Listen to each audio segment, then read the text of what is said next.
and here we go. So, thank you, thank you so much for joining me this morning. I don't know what time is it over there in Guatemala?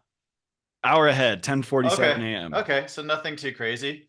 No, Perfect. And I was it's great to be here. remarking upon your absolutely amazing background. You got like foreshadowing like mountains and volcanoes and everything. You want to show that really quick again? Absolutely, yes. I'll give That you was a incredible. view. I just want to see it actually. Oh yeah. Yes, here we are at Lake Atitlan, Guatemala, and Oh, you got three volcanoes there in the background. This is really beautiful, oh. and the lake. Let me Yeah, just let me just you want to vicariously take? drink some coffee with you, with my whitewash Absolutely, background and just stare at that for a absolutely. second. We'll Let's just transport do you here this. for a moment. Yeah, let's just do this for a second. Take it Oh all in. yeah. Infinity pool there too? There is one. Yeah, exactly. Oh my gosh. Yeah, Yep, they and did whomever built that place did it up right. That's quite a view. they did it right. It's a beautiful place, Mm-hmm. Oh and like yeah. I was saying, it's a bit more affordable than California. A studio Yeah. apartment in California.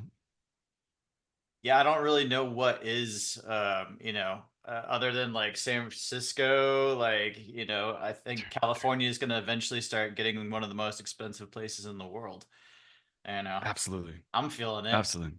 And I got beautiful mountains in my background, but like it seems like every like 20 miles in like every direction right now has a fire. So, Oh, is it really? Tis the season. yes. Yeah, it is a season for fires, and then last year we had a bunch of rain.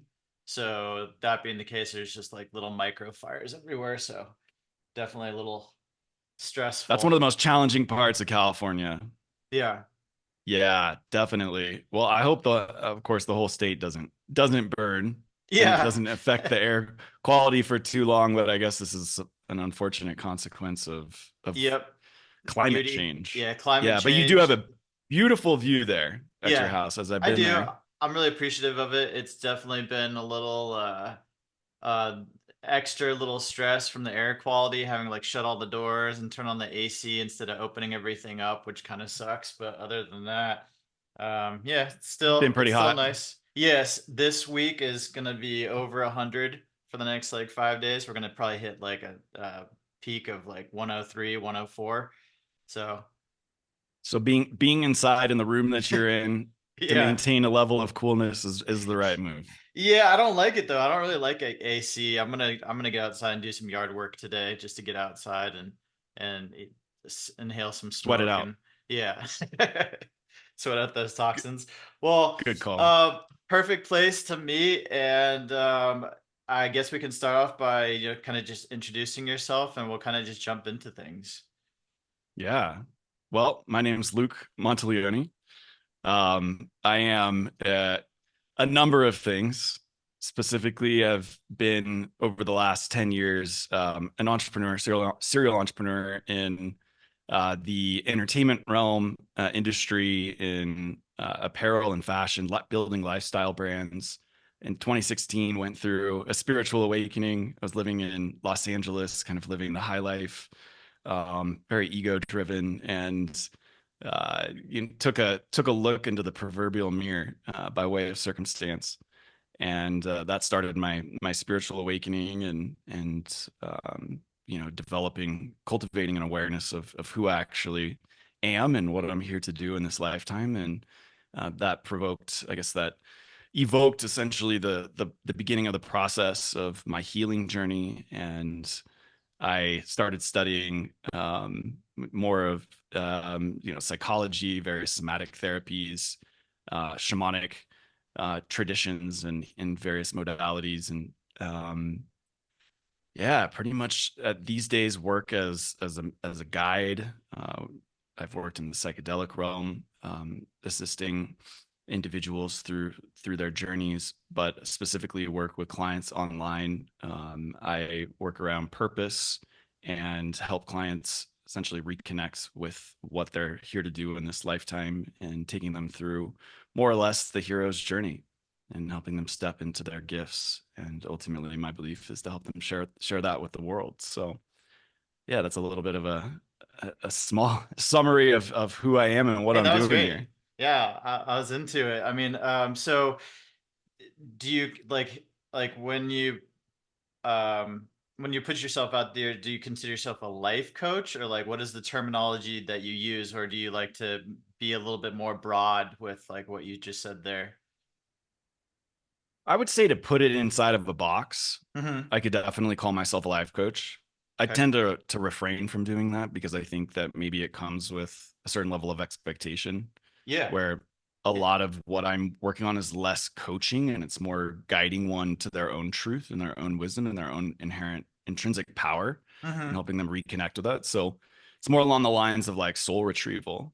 Yeah. I do a lot. I work with, parts work. IFS is one of the main modalities. Mm-hmm. So helping them sort of, yeah, retrieve, reclaim these various parts of them that have been lost as a result of trauma, specifically from childhood, Yeah. and in a sense, put themselves back together in a way that is more representative of their essence, their true essence. Yeah, that's great. I mean, so for a while I was doing life coaching in San Diego, and it's always hard because a lot of people put you in that box, and I never really liked that terminology, but even when I was doing it like 10 years ago, it seemed like that was really the only box that was fit for that. Right. And I think people are kind of breaking outside of that and using different terminology. But still these days, like talking to people, they're like, oh, you did this. You're like, yeah, but Exactly. that's so hard to encompass everything within those like two words. Like I almost like these days, like when people ask those things, I'm like, well, it's more like a spirit guide, and they're like, then people are just like, woo, because Exactly over their head. yeah, they're like, Yeah. that's just too much, and you're like, no, that's what it is, because it's like spirit and like energy and like guidance and like that's what it is. But then for some people Right. they're like, wait, so you're not helping me on a physical level, and you're like, well, no, actually we are, because we are spirit and we are energy. You know what I mean? And it's just it's hard for certain people to grasp that if they're just getting into it. So sometimes you know, um like a mentor is just easier to Mentor.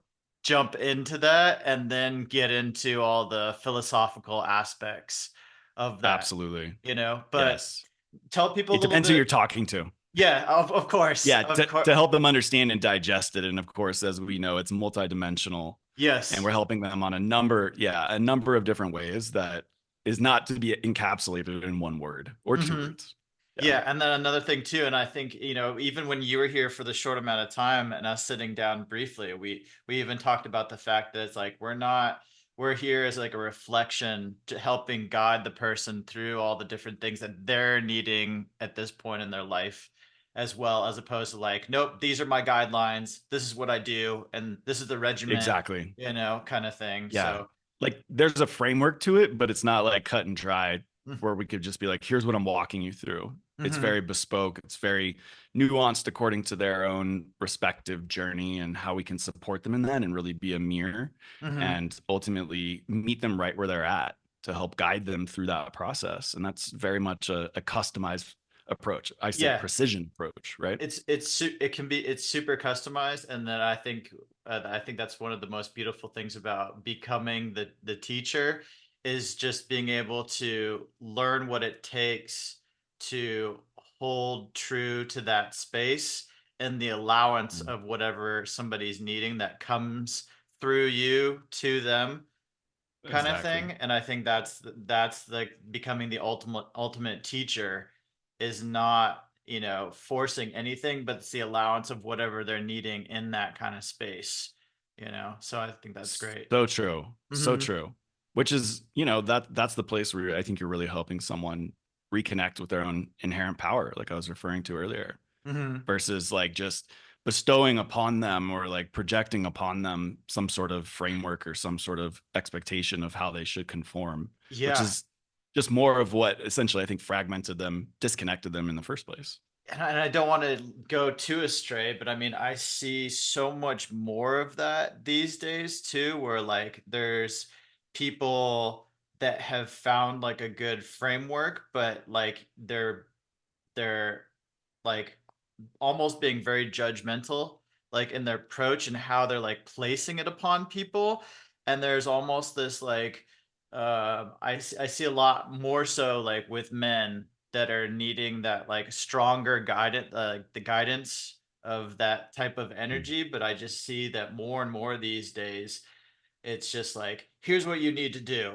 Like, here's how I'm going to empower you. And if you don't do this, like, you're weak, kind of thing. And it's just like, man, like, it's so crazy to see like this so much of a regimented, like, implementation. It's almost like a lot of military characteristics and the stuff that's happened these days for men. And I feel like it's necessary to some degree. But at the same time, it's like, I think that what we need more so in this society is just people like a more nurturing and caring aspect to being guided towards what we all need. Absolutely. Yeah, which is exactly what, from a childhood development standpoint, we were lacking, right? Hmm. Which is like the source of the disconnection. Yeah. So I couldn't agree more with that. Which, by the way, one of the downsides of being in Guatemala is sometimes the internet can sort of give out. Okay. So let me know if for whatever reason I start getting glitchy. Yeah, it's Uh, it's fine. I don't mind a little glitchiness, and as long okay, as as long as we can hear you, that's what really matters. So, great. so talk to people, or I mean, explain a little bit, like, you know, like parts therapy, like Uh-huh. what that actually means, and like how you implement and help that, integrate it or bring stuff back into the body, like you're talking about. Obviously, everybody has their own like way that they approach that, but I definitely want to talk about that because I do that with myself all the time, Yeah, so we can definitely talk about that a little bit. absolutely. Yeah, absolutely.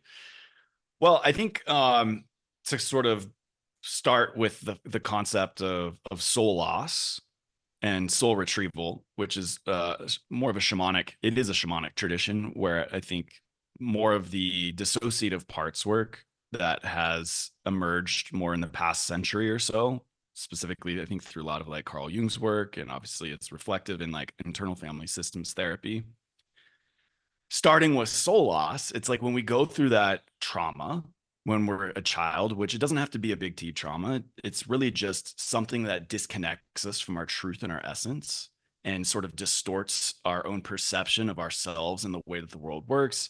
It interrupts our childhood development in a way where it's like we're following essentially the natural evolutions and rhythms of nature, and we're sort of like on this path, and then all of a sudden something comes along that's non-intrinsic to what our experience of childhood development is supposed to be like, and it takes us off the path, right? And it sort of um, from those types of experiences, which we'll just collectively call trauma, it essentially fractures these certain parts of us off. So let's just say, if we're in our childhood environment, in our family system, if maybe a part of us like frustration or anger or emotional, like emoting in like very big ways, was something that was unacceptable because maybe our parents were emotionally not at the level of maturity that maybe a parent should be at that stage of their life, then that part of us essentially becomes unacceptable, and therefore sort of what's called like exiled or banished into the shadows. We tend to be punished for it, whether it's being sent to our room, exiled quite literally, to put in be put in timeout, to have to think about the essentially shaming us for having these really natural big emotions that essentially were unacceptable or unable to by our parents be received and processed.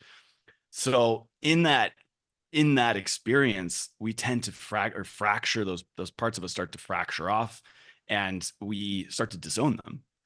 And so a lot of those sort of go into what's called like the shadow, into the shadows of our psyche. And so those parts that were unacceptable essentially kind of get lost in the ether, if you will. They get lost in time and space.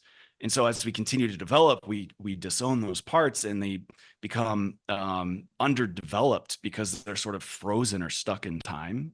And as we get older, those and we develop more into adulthood, those parts of us essentially they start to become distorted or dysfunctional in such a sense where they exist, but they're not in cooperation of the whole system. And so, in a lot of parts, work specifically internal family systems, there's this concept called the capital S self or the higher self, from a number of spiritual traditions. And that self is supposed to be this sort of the leader of the system. But as a result also of trauma and disconnection, those parts of us are that part of us, that very intrinsic, all knowing, God like essence part of us, tends to be disowned because I think there's, generally speaking, for a lot of adults, at least in my generation, perhaps our generation, it's kind of like, oh, the child doesn't know anything. And we have to essentially, like, we're the ones that are responsible for helping them develop so that they can just survive. And I don't think our actual intrinsic knowledge and wisdom, that knowing that lives within us, is really honored in our society, in our culture. And so that big capital S self part of us doesn't actually get acknowledged and brought forward and developed in such a way for a lot of us, that would allow for that part to be leading.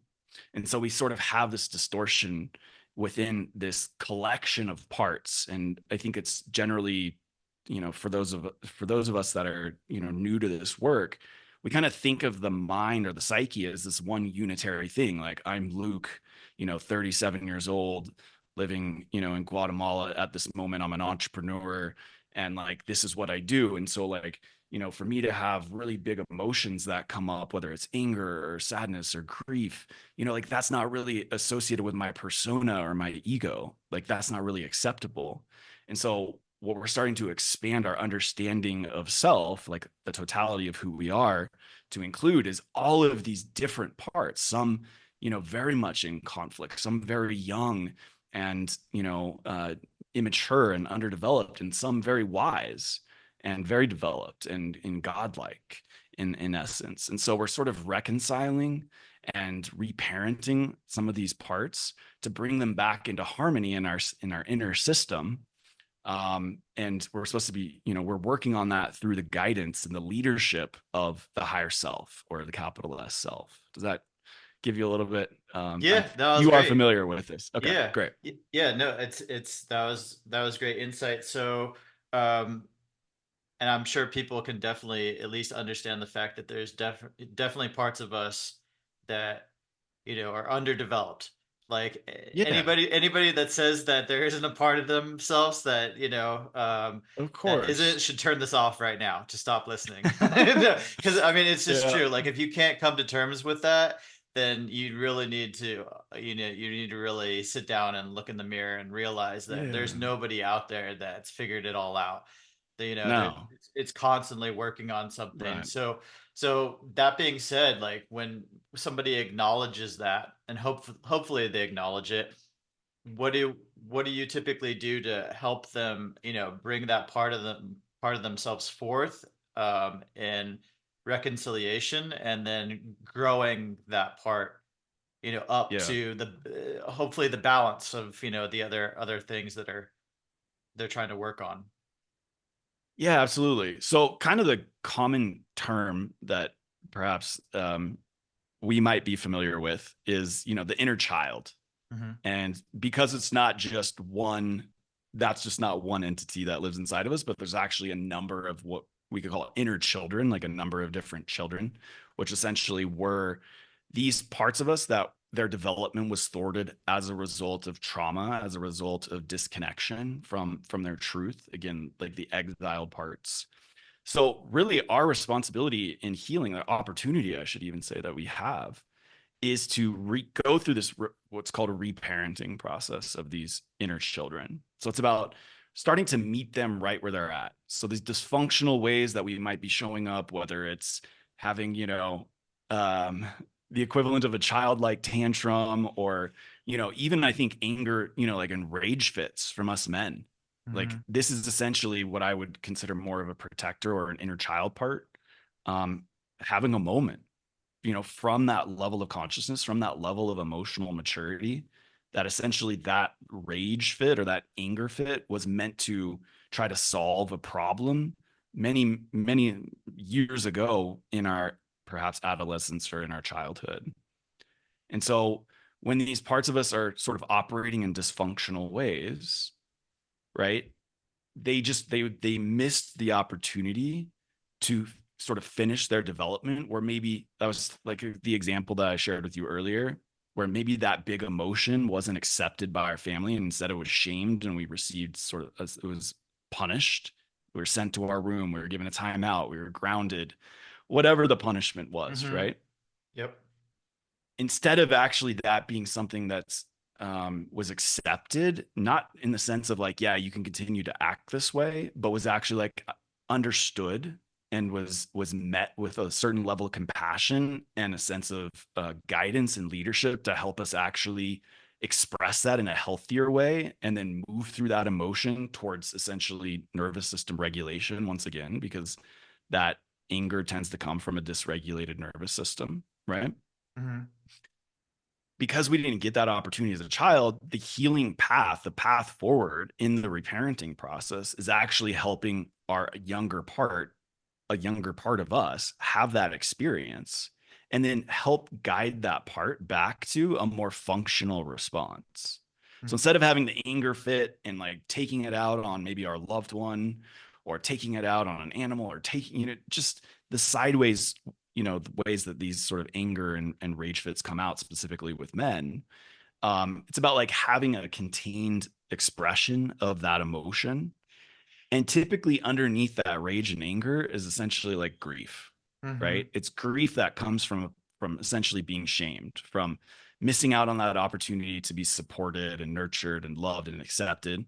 And so like if we go through that process of expressing these emotions, then we're able to or retrieve or reclaim that part of us back into the system and meet it with the exact attunement and the acceptance and sort of the nurturance that younger part of us needed in order to finish that experience when we were younger, Mm-hmm. so that we can move forward and just understanding that there's these natural rhythms. Essentially, like our nervous system is meant to ebb and flow between dysregulation and regulation. Mm-hmm. But when we essentially repress, when these parts experiences are denied, like what's underlying them, maybe it's just like a boundary. Typically, anger comes from boundaries being crossed over and over and over again until we essentially explode, right? With some sort of reactive response, aka anger. Mm-hmm. It's like if we can recognize that those boundaries are being crossed and like help that younger part of us realize that it doesn't have to continue to be a yes man. It doesn't have to continue to sort of betray its own needs in these specific circumstances that may be going on in our respective lives. But instead, we can honor what we need in a way that's actually functional, it's respectful. We can say no.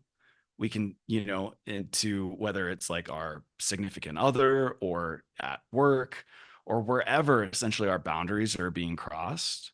We even with our parents, our family relationships. And we don't have to continue to experience that pattern of that cycle of having those boundaries crossed and then finally bubbling up, bubbling up, bubbling up until there's a big emotional reaction. Mm-hmm. And that just comes from us actually meeting that part with giving it that permission that it doesn't have to continue to operate in these ways anymore. So that's kind of my long-winded, I know like it might be a little bit vague, but that's sort of my long-winded No, I didn't think it was explanation. Okay. long-winded at all. No, I think it was great. I think a lot of people that I talk to on the more professional side of things, and even younger people these days, I tend to find like the extremes of emotion in this day and age are like almost taught that it's not a healthy thing. Like you can't be too depressed, or you can't be really sad, or you can't be really angry. You know what I mean? Or you know what I mean? So like it's funny that especially in this society, you're It's like squeezed into, taboo. yeah, you're squeezed into this box of this regulation of emotion. And I think, and I'm not going to say just for men, but I definitely feel it for myself that sometimes I get angry or want to express myself in a healthy way, and I even feel like the taboo of not being able to go outside and like scream and like hit something, or like, I mean, not like something, I mean like punch my punching bag, or Absolutely. just get those emotions out. And then I feel scared. Well, I still do it, but I can feel that sense of like, oh, is my neighbor going to call the cops on me? Or something Exactly. like that. And it's just like, I can also feel that from talking to people that I know, where it's like, I shouldn't be feeling this depressed. Like, there must be something wrong with me. Oh, I need to go start taking these drugs because I shouldn't be feeling this way. This way. And then on the opposite side, Shamed. especially for men, it's, I'm feeling so angry. Oh, I need to take these drugs because I shouldn't be feeling this way. And you know what I mean? And Right. it's like, it's so saddening to me that, like you said, there's an ebb and flow Absolutely. to all things. And I'm a big I listen a lot to like Esther Hicks, and she's always saying like, you have to have this contrast. It is so necessary that you feel these things because it's part of being a human. You need to understand that you're going to feel these highs, you're going to feel these lows, and when you're in the middle, you're feeling great. Like everything seems to make sense, but without the highs and lows, you're never going to understand what, like, feeling that absolute content, satisfactory feeling is. And I definitely want to touch on this because I think it's so necessary that we are, as people that are constantly working on ourselves and then helping other people too. We need to communicate that it is so necessary that we touch on these things, and it's okay to feel these things, embrace them all the time. It's so necessary, and don't shy away from feeling these feelings, but learn how to express yourself properly, and then also to channel those different emotions. For myself, for example, last week I was feeling really depressed. I didn't know why. I couldn't really figure out exactly why I was feeling that way. But what did I do? I was able to channel those emotions, and then I made a couple really good songs from them. I made some music from it. Amazing. And I was able to channel that energy. And when I listen to those songs, I'm like, whoa, those are pretty dark and kind of crazy, but they're good. And I'm glad that I was able to channel that emotion to use it. But I think that sometimes people don't realize, like, those are necessary. Use that energy because it's all energy. Just take it, let it guide you somewhere where you're able to express it naturally. And yeah, if you're able to have a loved one or somebody that's working with you to express those things, great. But if you don't, learn how to use those techniques, or find those techniques where you're able to channel it somewhere else. Absolutely. Yes. Yeah, it reminds me of emotion being like energy in motion. And that's really it. And I think where we get into trouble as society, as human beings, is when we're repressing that. And like you said, it like some of these really big emotions, even like grief, like on both these ends of the spectrum, if you will. It's like we kind of live in almost this like sort of toxic positivity type Mhm. culture where Yeah. it's like, how are you doing today? Good. I Hmm. remember like, when I first started going through my spiritual awakening and started being like, yeah, I'm actually not doing that great. Hmm. People would literally just be sort of dumbfounded and not know how to respond, you know? And Yeah. so it's like there's almost this expectation that we're just good, which is Hmm. obviously in no way emotionally in tune to what we're experiencing. And I think it's just reflective of the culture at large, right? Yeah. Where it's like these really big emotions, like you said, we should be able to, in a moment where it's being contained, express, something like anger and scream and like have someone not actually like be concerned that they might call the cops, they might call the police, because it is an actual very healthy expression. And I think it's absolutely taboo and also ironic that we live actually in one of the most violent societies in the world, considering like what is produced and created through film, as far Hmm. as, these various movies that literally just reflect some horrific Yeah. things. So like that's all living in the shadows, and we're, sort of shaming it at the same time, and yet we're attracted to it like a bug to the light in terms of, oh wow, like I really loved that film and I don't know why. Well, it actually provoked a specific emotion within you that you actually could feel for the first time and maybe feel safe doing it. Hmm. Um, are contained doing that. And it's just like we don't really have that level of emotional attunement, which is sort of unfortunate, which just keeps us sort of operating in distorted ways as a society. Yeah, I think for, many I was going to say aggro, not aggro men, but more men that are on that spectrum of go-getters. Sometimes I tend to find like their outlet is watching those like super hardcore like movies. And as I've gotten older, it's funny, like I've strayed so far away from all of that because I think that in this day and age, like and I've been trying to stray away from this, not only for myself but for my child, is the fact that you watch these movies and life is just taken so easily, and it's just Right.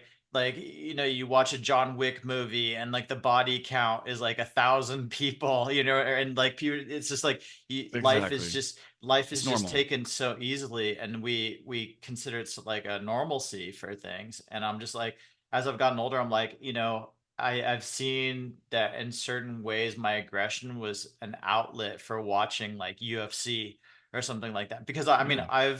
I've done boxing, kickboxing, like taekwondo, karate my entire life, and I appreciate it and I love it for what it is. But I also see that for many men, it's also an outlet for their aggression to watch it and to scream at the TV and get into it and all that kind of stuff. But Right. I tend Exactly. like I'm starting to learn more and more that I like, though I can appreciate it, I've stopped watching it and stopped watching movies like that because I feel like it's almost it's integrating into my belief system the more I watch it, Absolutely. and I'm starting to really just not try and digest or feed myself with that kind of energy so that it's more and more integrating. I want to appreciate every life for what it is. I want to hold true to the fact that when I see somebody, any moment they could go. Any of us could go at any moment. We don't know those things, and we should hold true to the appreciation of any given moment for ourselves and anybody around us.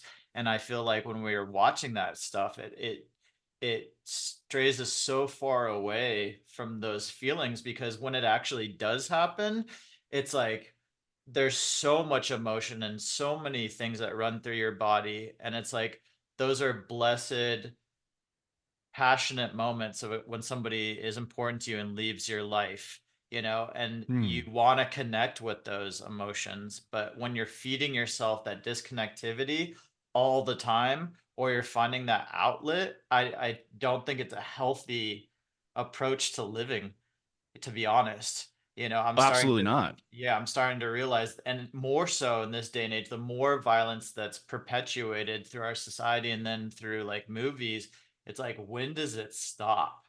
Yeah. Is it going to keep on inclining to the point where it's just like, bombs are going off on outside and we're just numb to it because it's just like, we're just like, oh, okay. Like, I see it on TV. I see people dying on the news and this, that, and the other, but I'm okay with it because I'm perpetuating it so much through my lifestyle.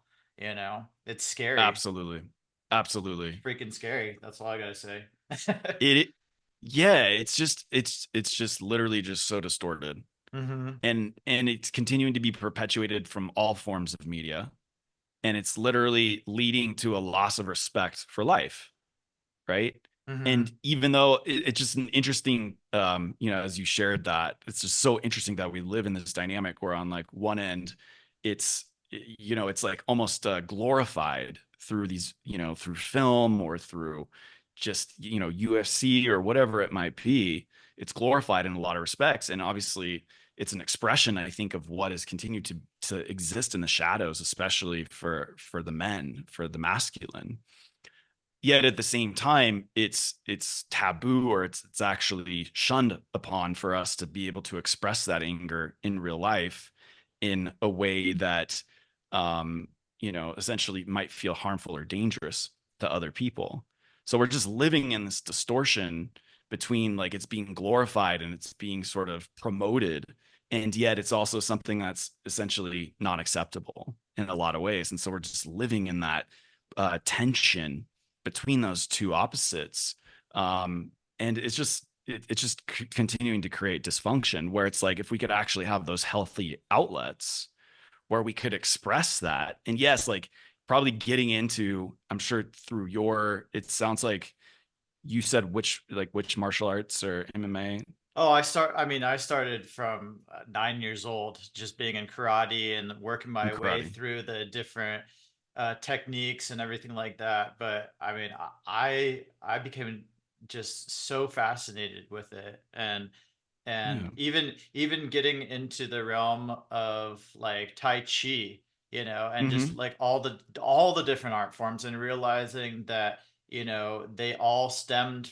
It's funny, like when you go through the kaleidoscope, or it's like you realize that all these art forms didn't come from us. They're all a reflection of all the things outside of ourselves to learn these things. And that's when you start to really appreciate martial arts, is realizing that, like, a lot of these things we didn't really figure out. We just like we were like, oh, look at that praying mantis, and then we started doing those techniques, Yes. and then we Yes. realized, like, oh, it's all a reflection of nature, and then it becomes more beautiful. That's Like, right. and that's where I am now. Like, so Right. when you're doing um different techniques like that, it's more of appreciation. You're just like you're flowing with the tree in the wind, kind of thing. And Yes. It's movement of energy. yeah, it's movement of energy. But Yeah. I think that, like a lot of people these days look at those things as like more of this like fragmented human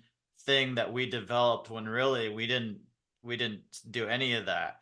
You know what I mean? And then another thing too is like people get a lot of men that I know give it such high appreciation, or think that they can do it or whatever. I mean, and I'm like, no, go kickboxing with somebody that knows how to kickbox, and let them kick you one time, like in the leg, and you'll realize, like, you don't want to do that. You don't want No, to go out and try and fight somebody, because there's only pain and sorrow. And if you've ever that's gotten in right. a fight with somebody, everybody loses.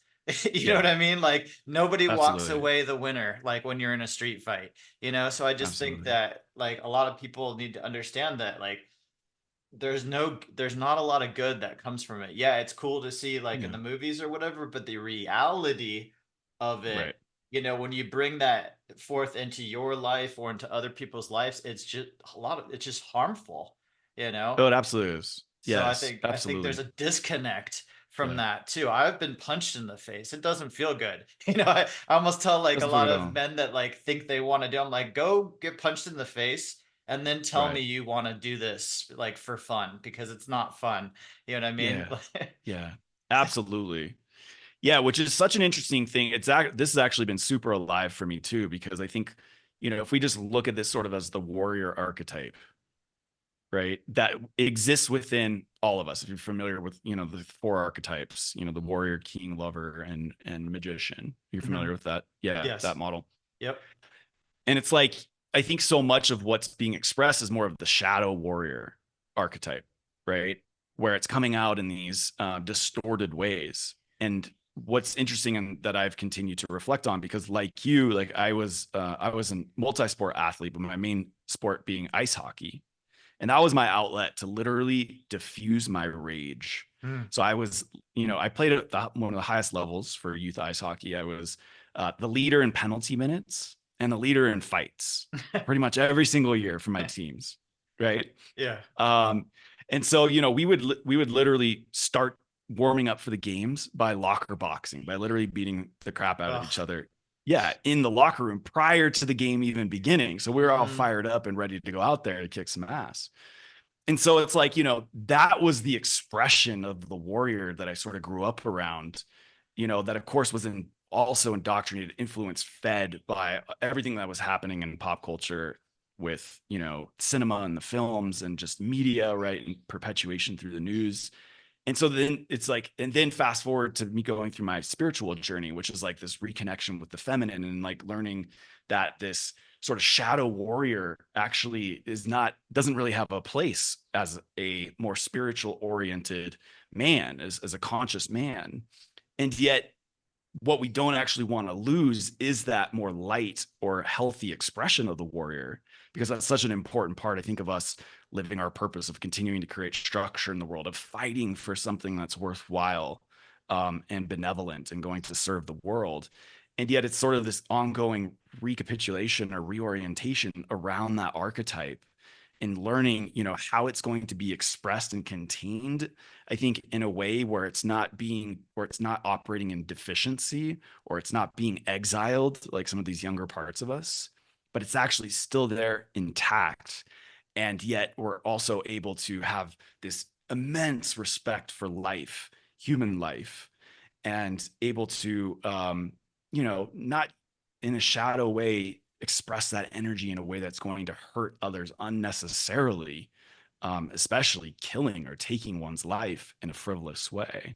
So this has been like super alive for me. I'm curious, for you, how you've continued to navigate and orient around coming from having this background in martial arts and probably expressing your anger through that, if I may assume, Mhm. and also, now being a man on his, spiritual journey, awakening journey, and then not wanting to lose that part of you, which I think you have a beautiful expression of your masculine that is continuing to be channeled, through your work, through this podcast. And yeah, how has that really shown up for you, and how is that being expressed today in a way that feels balanced and aligned? Yeah, balance is the key word, I would think, for any of it. For me, the balance is I wake up early in the morning and I get out my yayas, I call it. I make sure that I try and sweat almost every single day. I try and get out some of my masculine aggression, because I've come to terms with the warrior that I am and my past lives and the people that I've been and the person that I also am now, which encompasses all the different people that I know that I've been through all the different lives.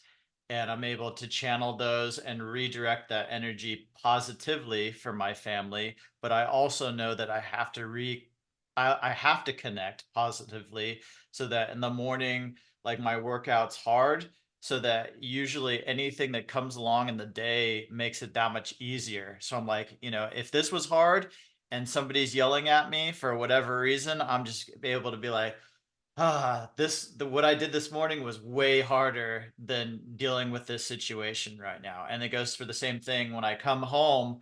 There's going to be certain conflicts, there's going to be certain things that you come to terms with your family that are difficult.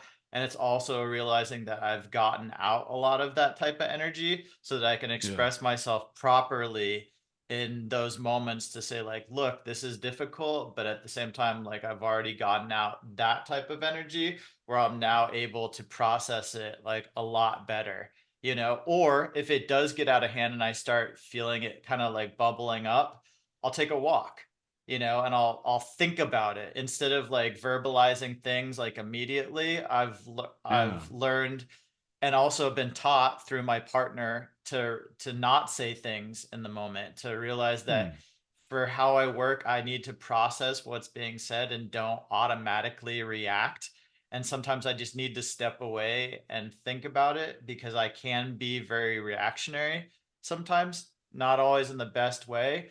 And that's also because I've been taught that so much of my life from my parents who were automatically reactionary on both of Right. their sides. So my entire life I was taught like, oh, something said negatively, like this is how you react, da da da da da, and you react, and then Yeah. I've had to retrain myself and rewire a lot, unplug a lot of things, which has been definitely hard in my life. When you pull out the circuitry and you kind of like figuring out how to rewire everything, but it's necessary because it's gonna make it's gonna make whomever a better person and also reflect on everybody around you too, and seeing that you're constantly working on those teachings because like we talked about earlier, there's always going to be parts of yourself that have grown. There's other parts of Yeah. myself that I still see. I'm like 10 years old, Right. like Absolutely. so it's like it's finding that balance and realizing that you have to connect with those things. You have to connect with all the different people that you're part of.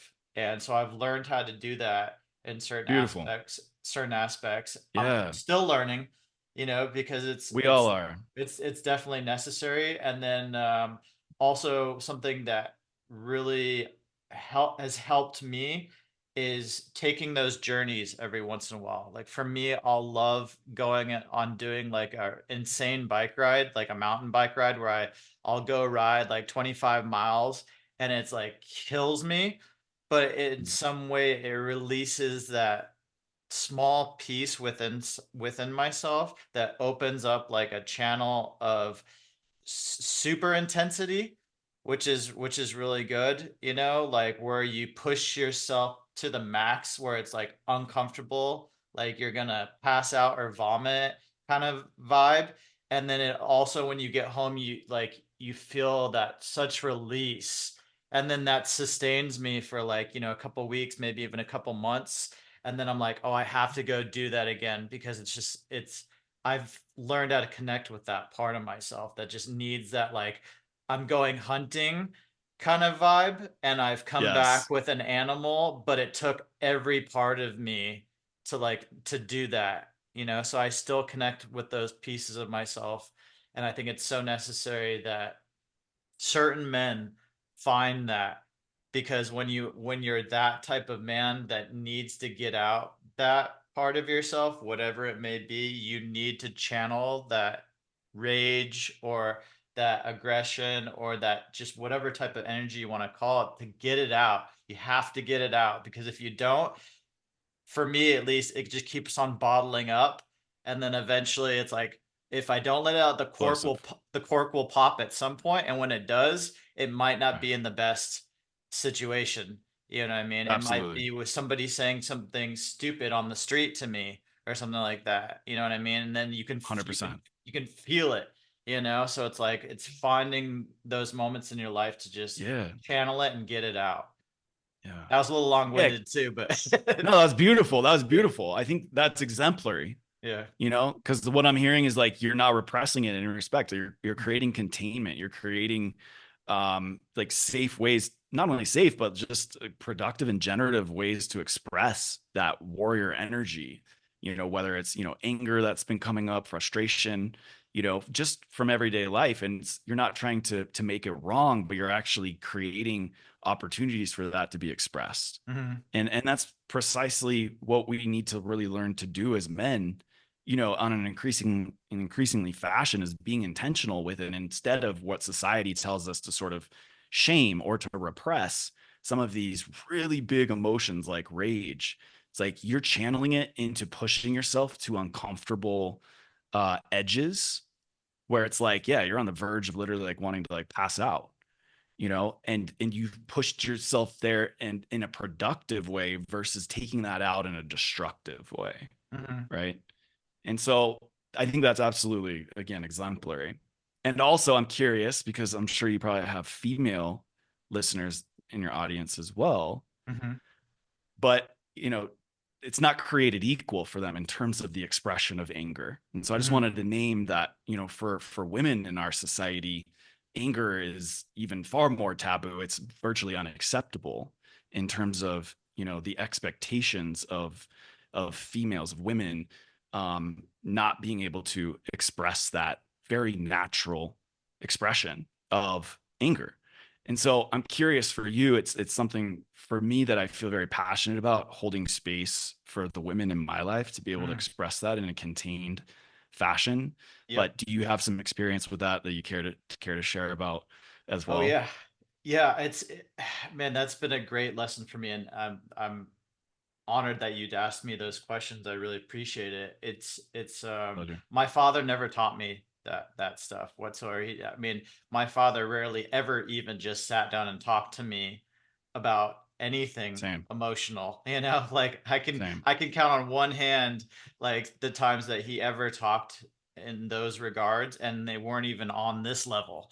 So I've had to teach myself over many years of being with a partner that I absolutely love and care about, and reflect on when I'm not holding space for them or I'm being reactionary. So like when they're upset, I'll be like, "Oh, how dare you, kind of thing. And that's not giving them the respect that they deserve.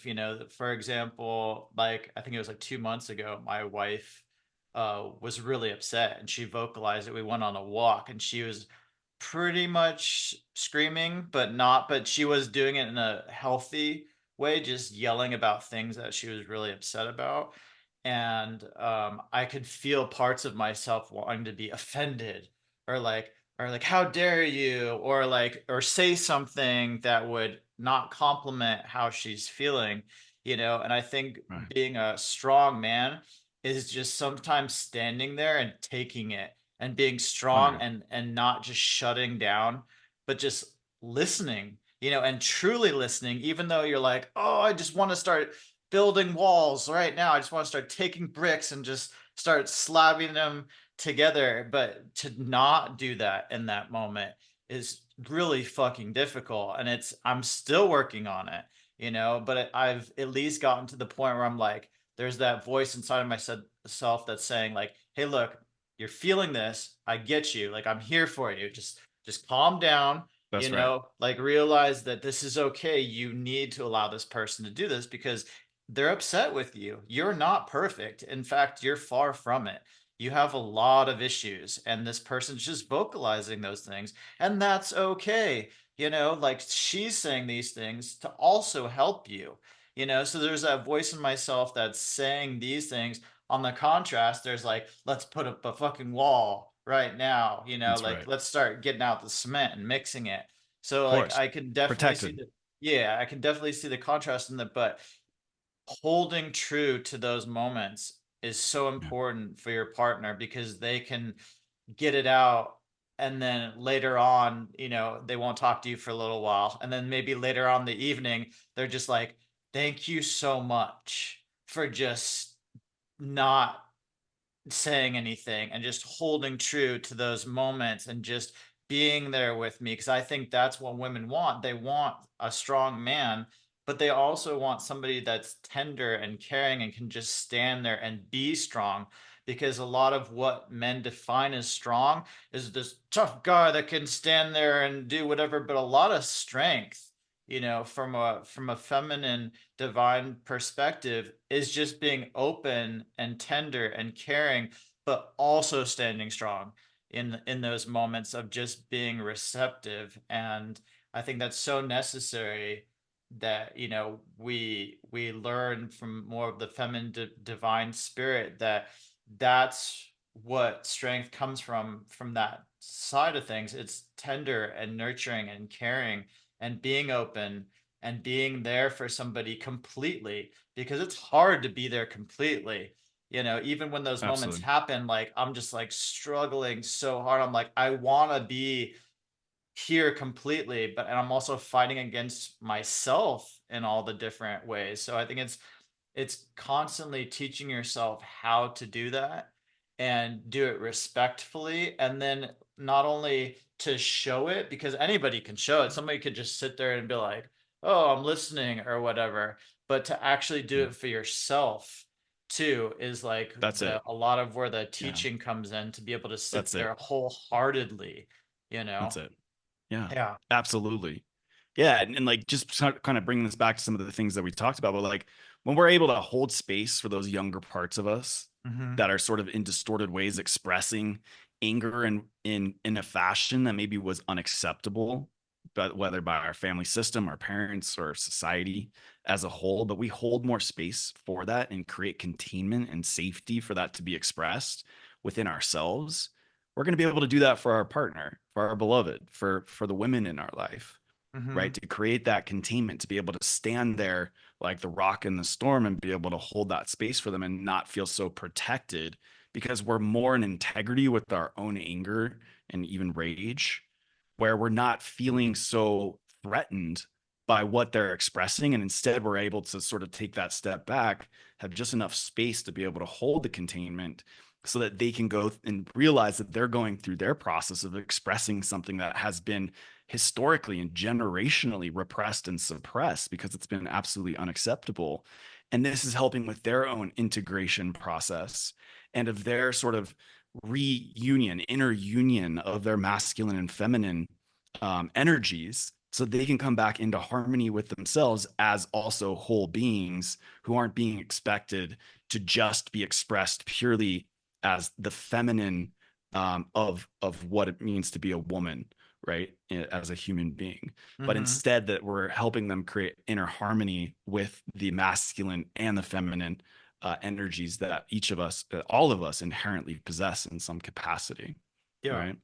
Yeah, I think another thing that I struggle with too is like I'm scared to show my true self Mm-hmm. sometimes, like I think that it's important to show people around us that love and appreciate us for who we are as people, to also show, and for me this is something that I struggle with. I'm scared to show that I'm angry, because when I'm Right. angry, like, to the women around me, that's Right. scary. You know what I mean? Right. And it's like I'm always telling, my daughter, at Right. least when she sees me in the few moments that I'm really angry, I also try Right. and tell her, like, look, I'm okay. Like I'm okay. Like, I'm not trying to scare you, like, like whatever it may be. I'm just upset and angry right now. Like Right. it's okay to feel this stuff, but I'm Right. not going to hurt you. Right. The feelings that you're feeling is Right. not the reality of the situation, because I think that sometimes even people that love us get into the vibe like, oh, like we're gonna do them harm. And I think it's like a That's right. reactionary feeling that humans get, that That's like, right. oh, you're gonna like something's gonna come about that. And you're like, no, I'm just angry. It's okay. Right. I'm just, you know what I mean? And it's Yes. so like it's so hard to express that to people around you, and for it to be okay. And I'm still learning how to tell people around me, like, I'm okay, just let me, I'm angry. You know what I mean? Like, the Yes. balance of that can be really difficult sometimes. Absolutely. So, yeah, and I think it's something to be said for, it's literally probably embedded in our nervous systems, Hmm. from many, many generations of obviously abuse Yeah. of, physical Yep. abuse in this respect, specifically from the masculine, from the Hmm. patriarchy, right? Where having that sort of expression is naturally going to evoke or provoke that response where this feels Yeah. inherently unsafe.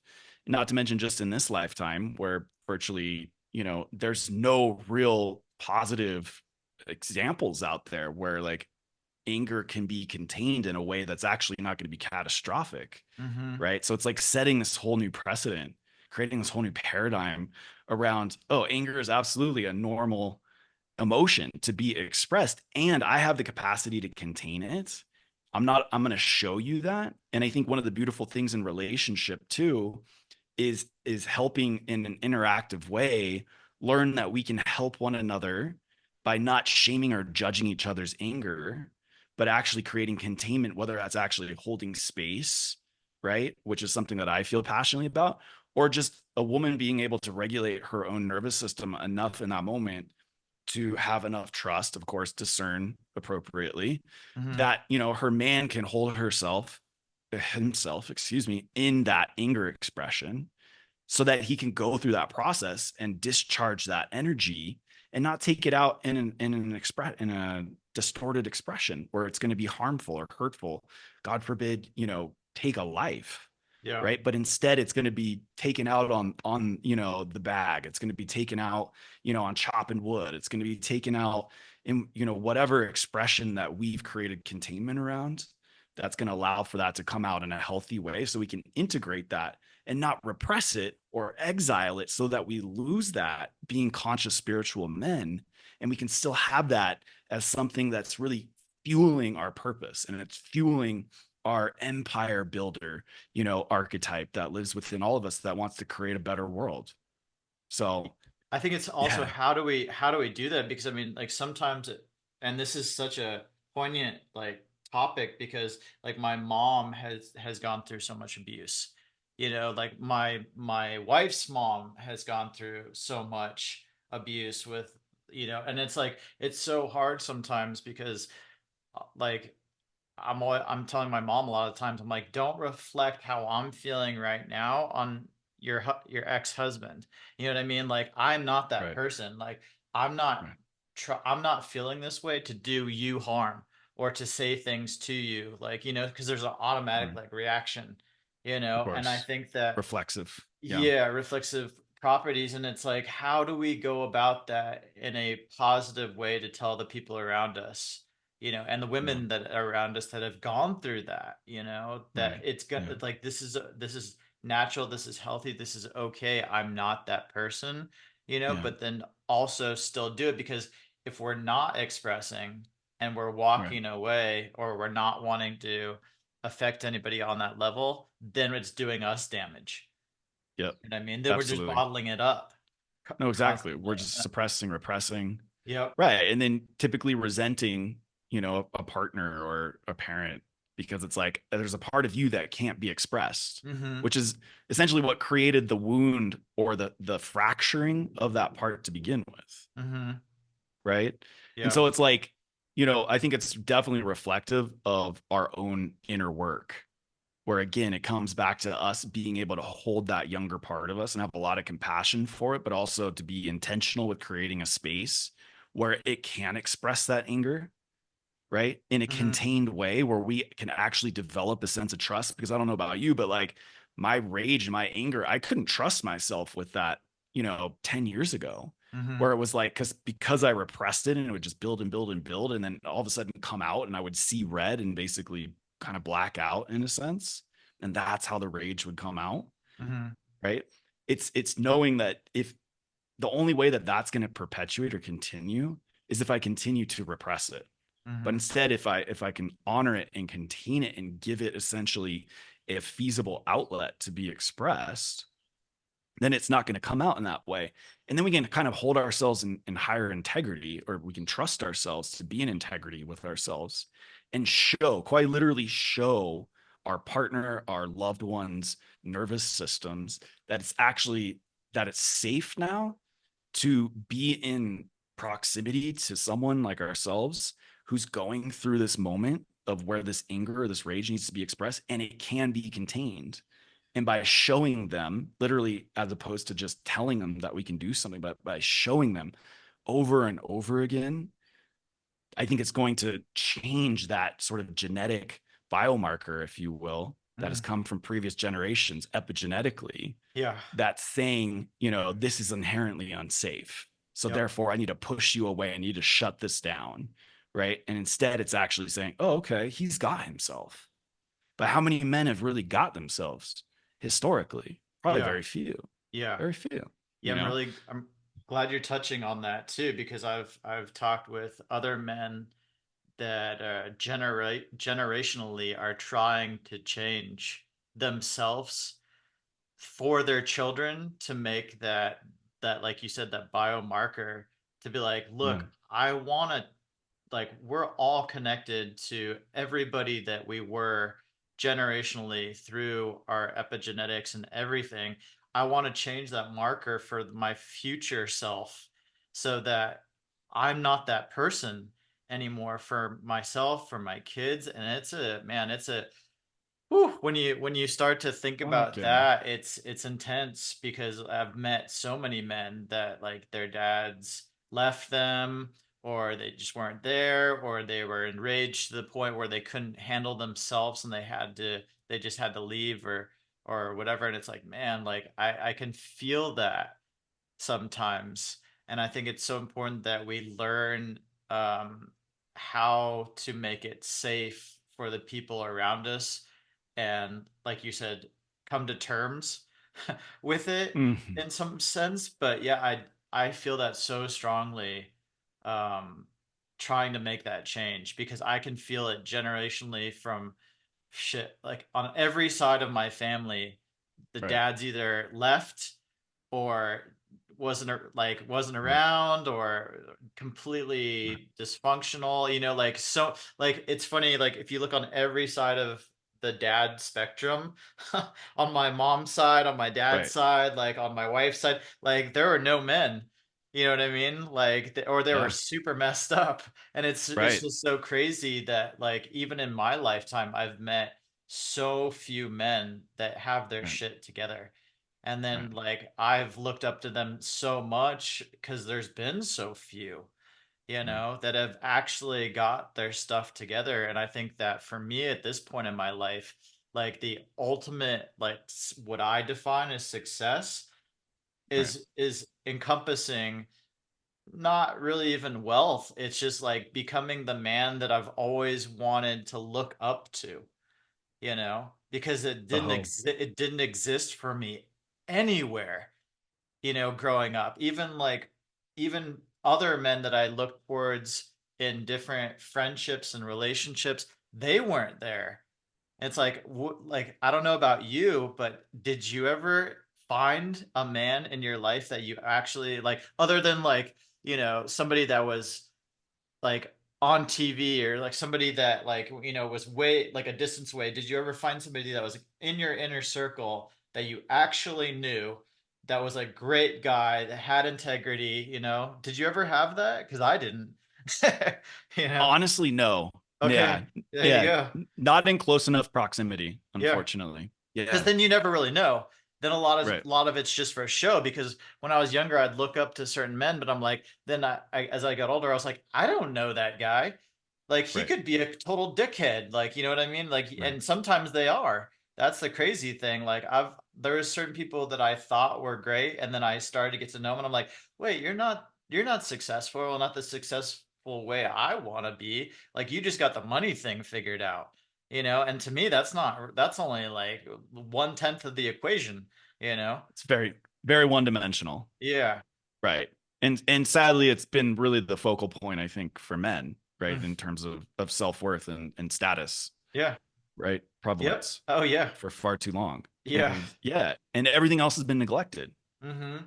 And so there's plenty, I think there's plenty of examples of people that were like wealthy or rich or successful, where I was like, yeah, I want to be like them. And then what existed in terms of deficiency with them, and like not a great parent, not a great human being, like didn't definitely wasn't very caring about other people and lives. I mean, inherently selfish, right? So it's like, oh, okay, so if I want to be wealthy in this world, then pretty much I have to just stop caring about everyone else Mm-hmm. and be so focused on just me. Literally, it's almost narcissism to a T. Mm-hmm. And that was the model around financial success for me. It's like, if you want to be successful, you basically have to be narcissistic Yeah. and an asshole. Mm-hmm. And so we wonder where some of these archetypes come from. I mean, they're literally just embedded in our culture and society. And sadly, it is the norm. Like this function that you speak of is the norm, these deficiencies. And there hasn't been nearly enough emphasis put on like a full spectrum man who is developing himself far beyond just the financial piece. Typically, it's been sacrificed as a result of pursuing a spiritual path, or that of enlightenment, right? It's been like, we will forfeit all material parts of being a human being. And it's like, well, is that the answer either? Because does that make you a great provider? Are you able to be a great father, with only going down that path, especially in 2024, living in the United States? Mm-hmm. I would argue not. So it's like, I think what we're doing is absolutely commendable. And there's not a user manual that's out there, Mm-hmm. really. We're having to pave our own way. And, this is sort of a new frontier that we're learning how to balance these seemingly almost conflicting energies at times, and creating enough containment where they're not separate and disconnected from the total sum of the parts, right? But they're actually all living in harmony. Mm-hmm. That's a hell of an undertaking, Oh I hell think, for yeah, it all of is. us. Yeah, it's hell of an it definitely undertaking. is. I mean, especially uh when you're taught, um even through like my parents, they became extremely successful. But and to a lot of people around me, they were like, "Oh, you have the best parents." You know what I mean? Right. Because it's like you You're the like thing. you've got the stuff. You know what I mean? You have this lifestyle. Look where you live. Look what you're able to do, and this, that, and the other. And then it's just so crazy because, um, then people ask you, "What was your relationship with your father?" And you're like, "I didn't have one." What's Right. what's like zero? You know what I mean? Right. And anything but a relationship, actually, it was horrible. You know, there was abuse, there was Right. struggle, there was Right. violence to the extreme. And people were like, oh, really? You know, like, how is that possible? And you're like, it's hidden. It's hidden behind the Very curtain of much. what you think is success or what you think was happening that was like that level of normal. And I think it's so crazy too, because where I grew up, um, like in PB La Jolla, like Mhm. it was like that with so many families. You know, It's, like it's almost the I knew people. norm. Yeah, it was I knew so many families where it's like you look at them and you're like, oh my god, they have everything. Look at the house and their 5 cars Yeah. and this, and then you meet the kids and they're like, oh, like my parents left for a couple months on a vacation and I was just like at home having parties and doing blow to the point where I was like I almost died a couple times, you know, and stuff like that. And you're like, Exactly. wow, like that's the reality of what's going on. And, you know, and I've known some people that were handed everything and they're living on the Mhm. street now. You know, Right. they were giving everything in life. They had millions of dollars in their bank account and they're literally homeless right That's now. right. You know, That's and right. it's so Yeah. crazy to see that with some of these men Yeah. that I knew growing up with, and it's like that's Right. not what we should be given. That's not what we should be Right. fed, or that's not, you know, No. what we should be looking up to, because that is Right. typically the result of what happens. And I had to Right. relearn for so much of my life what what I wanted to be. And there wasn't a user manual because I literally had to unplug what I thought was that you know, somebody that I was looking up to and Right. relearn and retrain myself for all of that. And I realized that like literally 90% of that was a fallacy. And to come to terms with that was really fucking hard, you know, to realize like, oh my God, Absolutely. it's almost all fake, you know? I had to come to that conclusion myself. And that's what led to my spiritual awakening. And geez, many dark years it felt like, Yeah. right? Of just having to realize that everything that I'd been indoctrinated with that was like supposed to be the source of my self-worth and happiness literally was a facade. It was completely false Hmm. and just actually led to the greatest degree of unhappiness that I've ever experienced. Right? Yeah. And what was like one of the first building blocks of getting yourself back, you Yeah. know, from that point? Well, it's such just like an unraveling process, Mm. right? Of like all of the non-intrinsic, not self parts, right? And so much of it was just like unraveling all of this like conditioning of like who I thought I was and who I was supposed to be. And like actually like looking into the mirror and being like, oh my gosh, like I actually deep down like have this immense amount of self-hatred Mm. and discontent with myself because my entire existence was essentially, like my parents did the best job and I appreciate everything that they did give me. And just everyone's doing their best, I believe, with the level of Yep. consciousness that, I that they agree with have, right? that. Yep. Of course. So it's like, but my worth was in no way based on like my value and therefore their acceptance of me was in no way based on who I was intrinsically deep down in my core. It was, you need to be the athlete, you need to be the straight A student, you need to be, the hard worker, the good Catholic boy, the Boy Scout, Cub Scout, like all of these different labels and hats that I was supposed to wear, which was just overwhelming in terms of that expectation that just felt almost insurmountable to actually live up to this level of expectation of me, which just led to ongoing stress. And literally my entire childhood was just going from one thing to the next, doing. Um, literally I felt like I was being trained like an Olympic athlete, or I was in medical school, which my dad was a doctor. So it was just Mm. like I was put through that regiment like early on. And so it was just like giving myself a sense of, like permission to not have to live up to these outside expectations. And that was sort of the unraveling process of realizing that that was never actually what I was meant for. This is the hard part because I had built 30 years of my life in that direction. And I was starting to realize that my life actually what I wanted to do was way over there. And I had this sort of preconceived notion or this drive to like have it all figured out by 30 years old. Mm, Like I wanted to yep. be a multimillionaire by Yeah. 25, by Yeah. 27, Yep. you Same know? here. Yep. And Mm-hmm. it's like I got so close to that. And at the end of the day is because I believe, I came here to live a far more spiritually oriented, conscious path of being a healer. It's like that was never supposed to be my reality. And so I just hit one brick wall after the next, and I really tried to push through that. But it was all just a sense of redirection to go towards my most aligned path.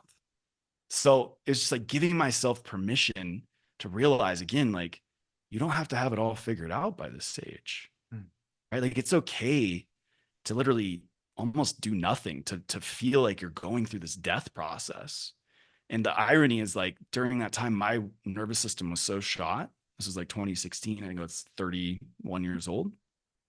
My nervous system was so shot that I went back home to live with my parents for a year and was subjected to the same type of expectations Mm. of you need to be like, what are you doing? You can't be laying in bed healing yourself. Like you need to be working and have a job. And like essentially it's like you need to make us feel safe that you're actually doing something, right? That you're going to provide for yourself, not be going through this existential crisis, this midlife crisis at 30 years old, essentially. Mm-hmm. And so it's just continuing to give myself that permission. And again, like I was talking at the beginning of this conversation, meeting those younger parts of me and starting to like reparent them in the ways that they needed, which was like, it's okay to rest. It's okay to do nothing. Because sometimes, like that rest, a lot of times that rest and that lack of doing and just being, taking some time away from essentially the known path is what's going to be the most Oh yeah. productive, right? Oh In yes. pushing you in the direction of highest alignment. Mm-hmm.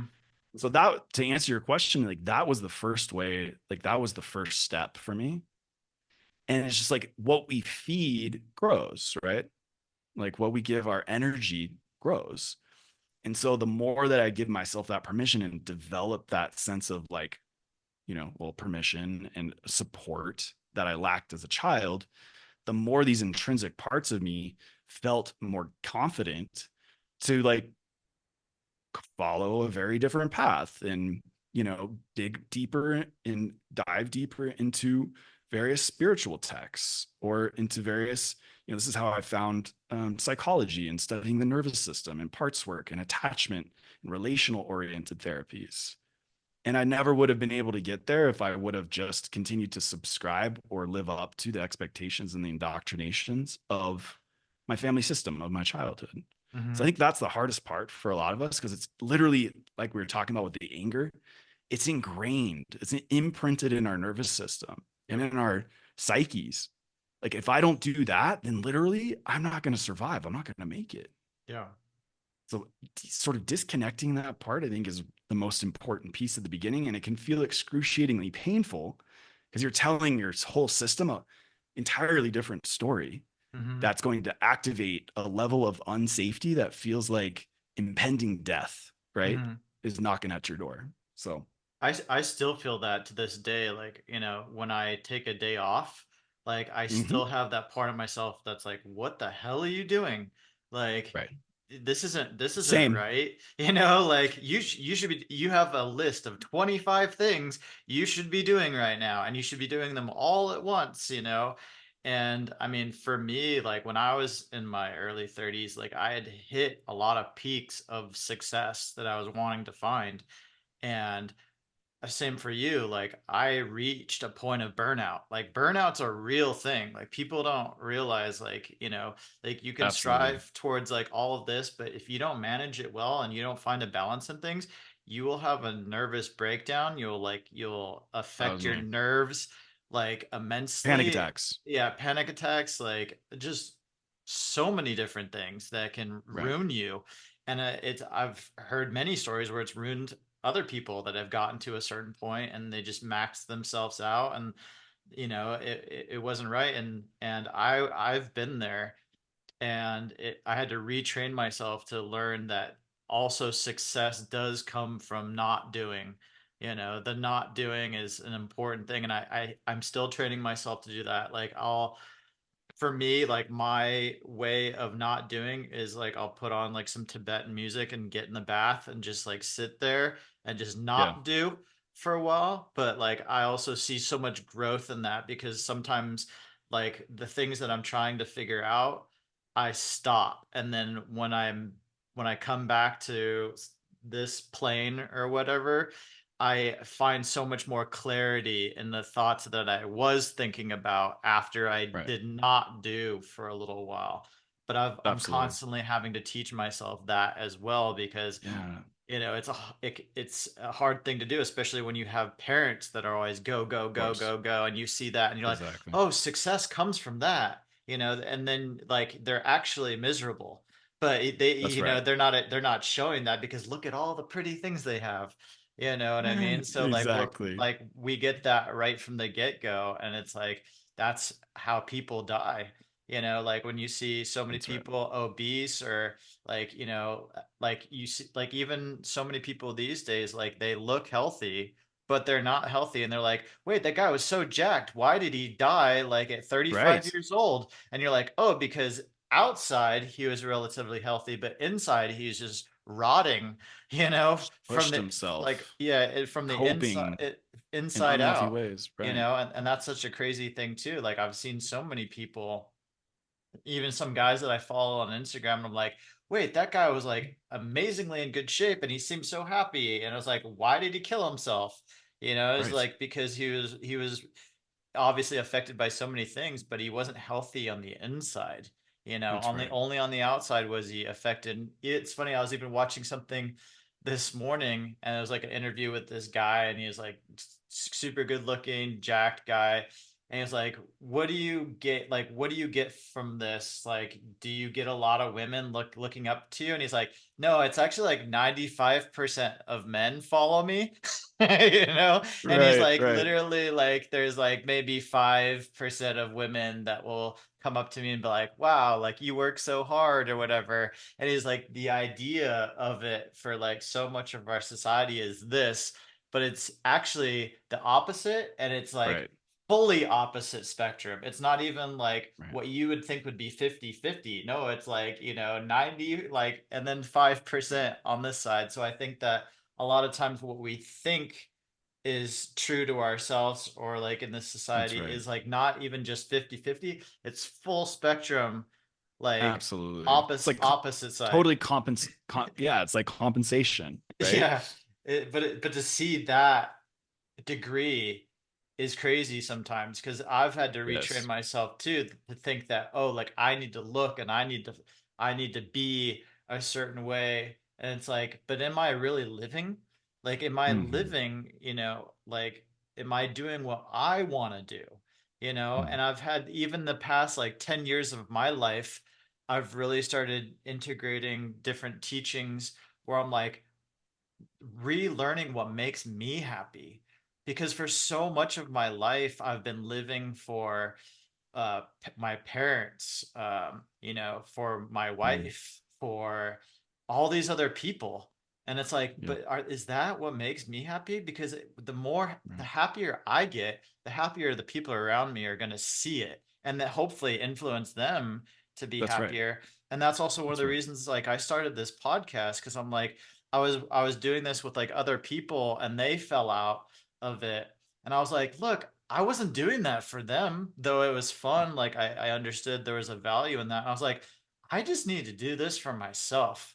I don't care if I'm like become major and like doing this big like Absolutely. thing. Like I just like moments like this, and learning and having like just a reciprocal understanding with other men and other people that we're all on the same path, feeling the same things, because that's giving strength to what I'm doing, and knowing that I'm on the right path, and that it's an important thing for people that are looking to themselves to grow and become more of who they are as people.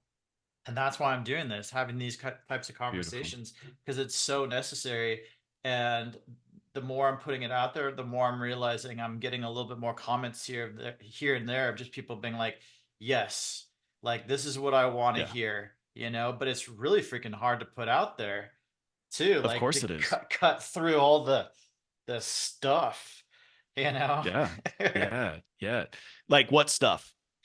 Just the like there's so much contrast to everything Mhm. else that's going on. Like I feel like people want to hear what we're talking about, but then Of course. people are so vain, they also want to just give in to everything else that's going on, and to cut through all that, it's like such a thick vibration of like Yes. everything else to try and like interweave with it all, and Absolutely. it's like these days you have to post like 15 times a day, or you have to you have to do That's this, right. then to cut through it all. But at the same time, like, look, like I have to realize, like, yes, do I want to influence people, but who am I really influencing?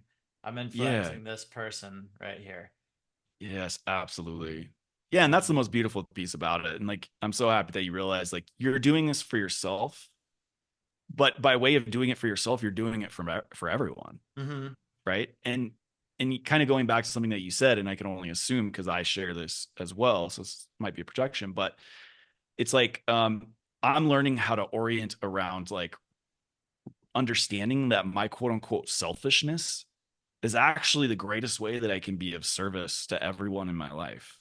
Mhm.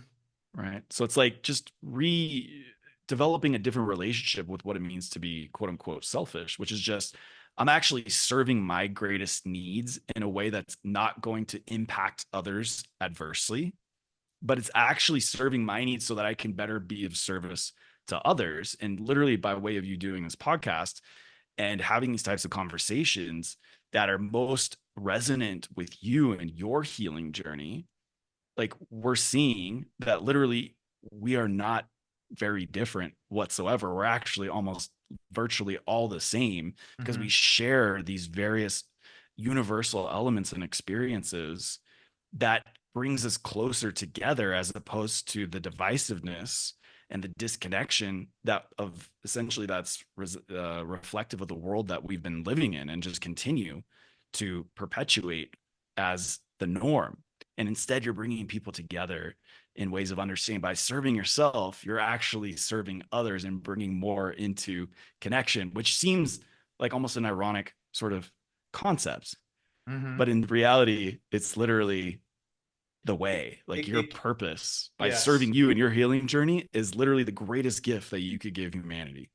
It isn't. It's funny. Like I literally just learned that like within the past 5 years.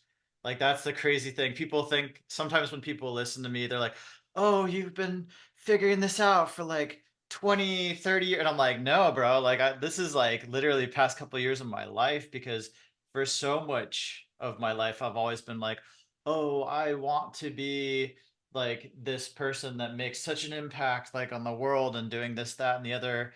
And I think really what it comes down to is everybody uniquely needs to work on themselves, because when they walk outside of their house, or even the people on the inside of their house, those are the people that you're affecting. Like Right. I always say, like when you're walking down the street and you smile to somebody and it's like a genuine, like loving, energetic radiation that you're putting outside of yourself, that's the difference that you're making. It doesn't always have to be this like huge, like going around and spreading the word. It's like every little interaction that you're making every day, as long as it's like genuine and loving, Right. and that people can feel that you're working on themselves. Like think of how many people you influence every single day just by your interactions, and if That's right. you're generating that positivity outside of yourself and in your vortex, and everybody's affected by it, you're affecting a lot of people all the time, and so You are. that's why I've come to realize, Right. like, though this platform that I'm trying to use to make a big difference, I've also realized the more I continuously work on myself, the more I Right. see things come to light, you know That's right. it's like That's right. from the inside out kind of That's thing. exactly it. Yeah, Yeah. the external reality is just reflective of what's going on in our internal states, Mm-hmm. right? In our internal world, Yeah. which is really beautiful. And like, just, what came up too is just like bringing it back to the example of creating containment and like being able to show, like, by holding space for our own parts to express that anger and to express it, we're actually serving, in this case, the women in your family, the men in your family as well, and in your lineage, by way of showing them that there's actually a safe expression of Mm-hmm. that there can be containment, that the masculine can be trusted in that expression of emotion of anger or rage. And it's like, but that was you working on yourself, and you were literally just in some of the greatest service to someone like your daughter or your partner or your mother, by essentially showing them that there's a different way that they can actually express their own anger in a contained way, in a safe way, that's going to serve their own evolution, their own growth, right? Their Mm-hmm. own nervous system regulation. And that's really a beautiful gift, all by way of just working on yourself, Mm-hmm. myself in this case, right? Yeah. Yeah, I really So, love what you just said too, like honoring the men generationally too, because yeah, I feel like, they're still around and they're still watching, and I truly feel like they're in a higher place to understand what we're trying to do, and we're still honoring them, for we what are. they weren't capable of doing. And like I really felt that when you said that. I was like, whoa, Yes, that's a deep one right there, we are. especially as a men trying to stand tall and realizing that though they might have not have succeeded in certain ways, that we're trying to be better, and That's learn right. from their mistakes so that we can Right. change the paradigm of everything moving forward. So, We absolutely are. We're yeah. in full service, and they're in full support, because Mm-hmm. obviously we have our inherent limitations as humans. And what I liked, even though they have their shortcomings, one thing I'm celebrating as well is like we're still standing on their shoulders as well, Mm-hmm. right? For what they, even if it was, you know, a couple percent of improvement, like we're standing on that progress, that growth that they were able to create in their lifetime. And so I try to really have a lot of gratitude for that as well. Yeah. I think a lot of growth is having the gratitude, like as Yes, much as it's um the word came haunted, which is funny, but you know, I've had so much healing in my life to find the appreciation for the negative contrasts for absolutely. things, and realizing that, like, though I look back and realize a lot of it was horrific, I have appreciation for that, and to kind of bow to the horrific aspects and appreciation of it have taught me so much, Yes. and it's hard to kneel to that, you Oh, know. absolutely. And I'm sure you Incredibly found, difficult. yeah, I'm sure Yeah. you found those I find moments too. find myself middle fingers to the sky sometimes, whether it's Yes.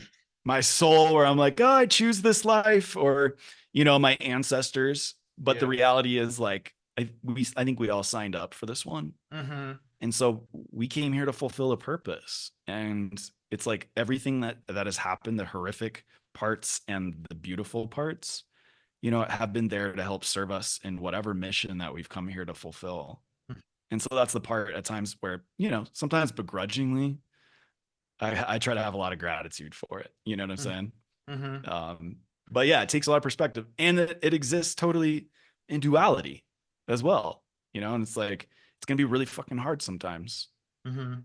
really hard. And that's the part that's likely the fire under our ass to actually do something about it, if we're willing to accept that mission, that calling.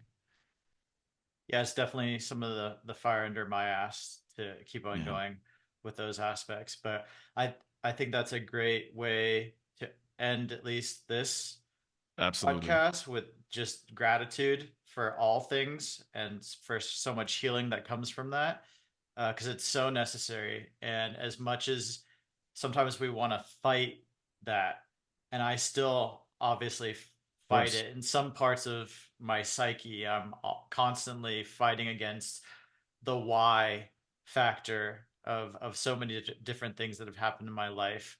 The more I give them gratitude, the more it seems to like not only subdue them, but also for it to come to baseline for me to realize that it's all necessary because we did sign up for it.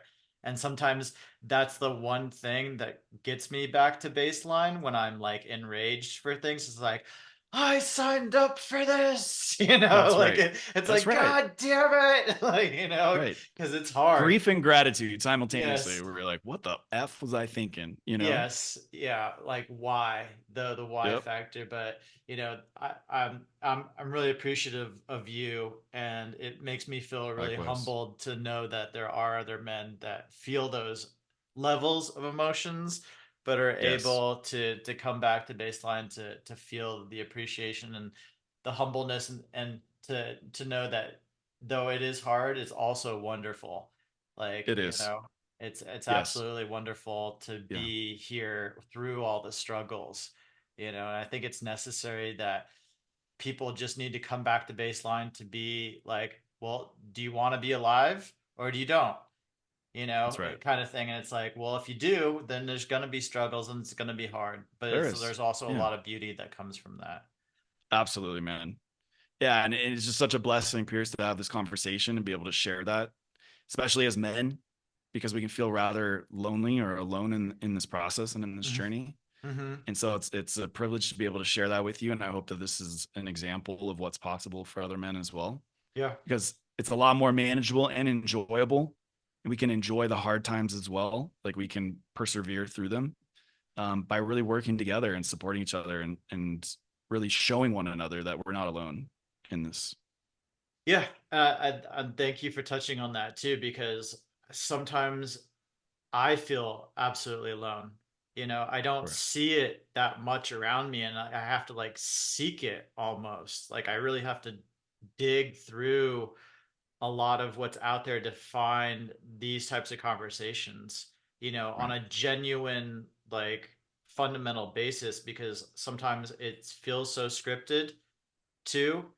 And it's like I Absolutely. like when I feel that, I'm just like, oh, it's just the regular everything that's out there. Like I want to feel the Nonsense. reality of Yeah. some of the things that I'm feeling. And I'm I'm I'm really gonna put this out there, and obviously, um, make some reels and other things so that men can like, Beautiful.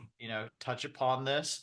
And I would really like to speak with you again because I think there's so much that needs to be expressed in all the different elements of characteristics that we did touch upon that we really relate to, in our That's right. upbringing, and things that we're dealing with now. And I think that there's just so many millions of men out there dealing with the exact same things of everything that we just talked about. Maybe a little bit Varying different degrees. here or there variances, but really the same undertone, for 100%. everything that we're saying. And I know so many men out there are struggling so hard to find connection, because I think Yeah. one of the things that we do so easily is just to just like, we got this on our own, like lone Right. wolf kind of thing. We got this. And it's like, no, we don't.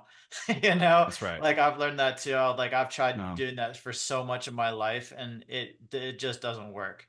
You know, no, it definitely like, doesn't work. mm, I to think at all this the point men out we're, there, yeah, to all the men out there, trust me, I've been the lone wolf, and yeah, it doesn't work. no, no, no, not to be a full spectrum man in 2024. Hmm. We need to come together. Yeah. Absolutely. Yep. And so it's been a pleasure to spend this hour and a half roughly with you, Yeah. man. And Yep. I'm looking forward to diving back in and having another conversation. And I hope this was of great service to whomever resonated with this message. And thanks for having me on. Yeah. Thank you guys. Thanks for listening.